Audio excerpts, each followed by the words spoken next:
Bonjour, donc ce 29 mai 2017. Ancien Testament entre tradition primitive, entre guillemets, et retouche grotesque. C'est un grand cheval de bataille d'un catholicisme déjà bien sénile, mais pas tout à fait mort, que de revenir à la fameuse assertion de saint Augustin, comme quoi, guillemets, la religion chrétienne a bien plus que 18 siècles, elle naquit le jour où naquirent les jours, pour le dire à la de Maistre, donc Joseph de Maistre. Idée reprise par le fameux rabbin David Drach, fils de la Révolution française, devenu chrétien en 1824 et grand collaborateur de la patrologie de Migne, l'abbé Migne. L'ennui est que cette idée d'une révélation primitive, reprise avec moins de grandiloquence, mais beaucoup plus de sérieux par l'islam, implique chez tout chrétien, donc juif qui se respecte, un Ancien Testament qui serait directement branché sur la dite révélation primitive. Alors que tout prouve, à commencer par les textes mêmes de la Torah, sorte de patchwork laborieusement mis au point entre le 6e et le 2e siècle avant l'ère chrétienne. Tout prouve le parfait désintérêt du ciel pour une tradition arrivée en bout de course et qui, contrairement à ce que pouvait penser René Guénon, serait moins le fait d'une réadaptation régulière qu'une série d'usurpations à la faveur des cataclysmes mettant fin à la grande antiquité. Donc sur ces cataclysmes, en 1177, selon un auteur à succès, Éric, je ne sais pas combien, H, Klein, édition La Découverte. Nous, on dirait vers 1022 avant Jésus-Christ, mais c'est un chiffre, c'est celui des étoiles fixes chez les Égyptiens, mais puis ça raccorderait à la vidéo précédente. Nous allons de ce pas survoler quelques passages de cet Ancien Testament, alternant le magique et la manipulation psychologique.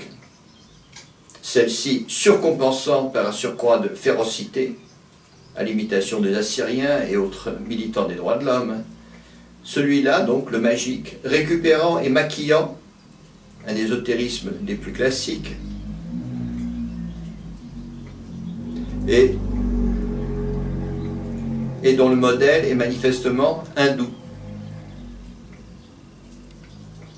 Remarquons à ce propos une précise allusion à la doctrine des cycles cosmiques, et plus précisément des trois mondes, terre, mer, ciel, dans Deutéronome 30, versets 11-14, où la mer désigne, comme dans le passage si peu entendu de Platon, le monde subtil, dont la traversée est comme inversement proportionnelle au passionnel, d'où la mer rouge.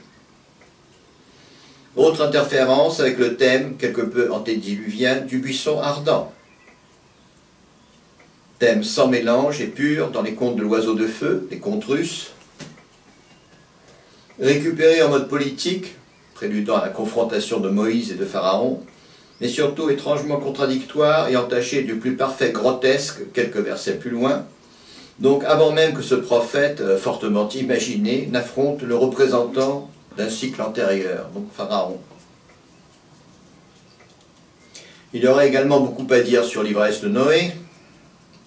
Enfin, considérer de plus près le lamentable chapitre Ézéchiel 16, qui dans un symbolisme érotisant aussi léger que l'hippopotamès en tutu de Fantasia, se lamente sur cette Jérusalem qui, selon Guénon, indique par son étymologie même son caractère second, pour ne pas dire substitué.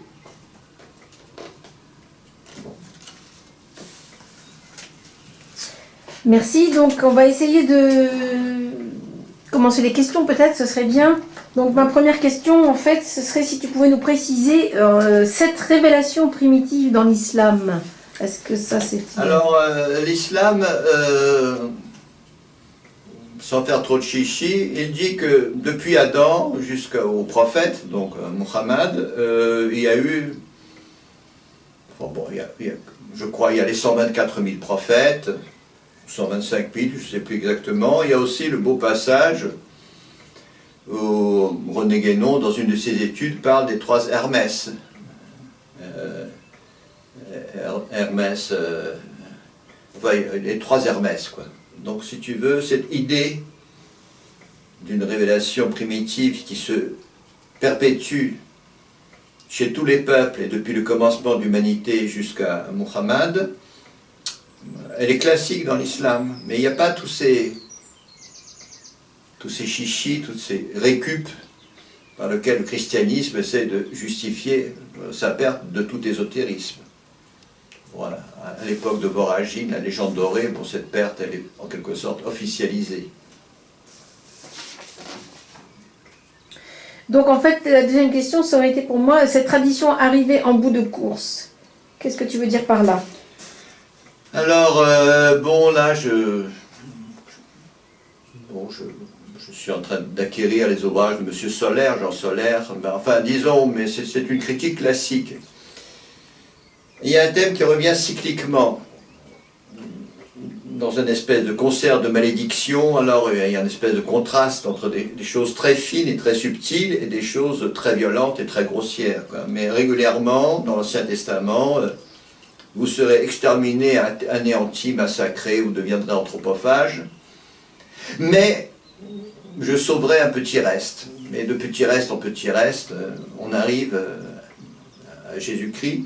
C'est-à-dire qu'en fin de compte, il y a un épuisement total du judaïsme, qui à l'époque du Christ est un intégrisme massif et aveugle. Voilà, c'est tout. Ça, alors ma troisième question, ça aurait été, elle se divise en 3 d'ailleurs. Donc peux-tu nous développer les 3 mondes, tout d'abord, puis le passage de Platon et la traversée de la mer Rouge. Donc si tu pouvais nous, donc, pour commencer, nous développer les 3 mondes. Alors, les 3 mondes, c'est un très très grand classique, on le retrouve du reste, pour parler de l'islam, enfin les 3 lettres Batafa, c'est les 3 mondes. Il y a la terre c'est le visible. Après, il y a le monde subtil qui est la mer, puis il y a le monde proprement angélique, supérieur, quoi. Alors, il y a du reste sur ce monde subtil, qui est entre le monde terrestre et le monde proprement angélique. Guénon dit il y a 3 sortes d'hommes, les vivants, les morts et ceux qui s'en vont sur la mer. Alors si tu veux, il s'agit donc de la traversée du monde subtil. D'accord. Et de la traversée du monde subtil, et donc cette traversée, si tu veux, est inversement proportionnelle aux passions. C'est-à-dire l'être qui est particulièrement passionnel, il faut qu'il se dépouille du passionnel. Or, quelle est la couleur du passionnel? C'est rouge. Donc de nouveau, on a, si tu veux, un oxymore. Enfin, il y a un concept savant qui prend à rebours l'évidence sensible. On traverse la mer rouge, mais elle est rouge parce qu'il faut se dépouiller petit à petit de ses passions, enfin des 3 libidos médiévales, quoi. Il faut se dépouiller, donc traverser de la mer rouge. Ensuite, donc j'avais donc le passage de Platon. Oui, alors Platon, on vient de le dire, les vivants, les morts et ceux qui s'en vont sur la mer. Oui. Ce qui n'a rien à voir avec la navigation et en quelque sorte ces peuples marins qui, du fait même qu'ils partent sur la mer, les Européens conquérir le monde, ils prouvent par là qu'ils ont perdu en quelque sorte le rapport avec le monde subtil. Je vais. On a un petit incident. La police.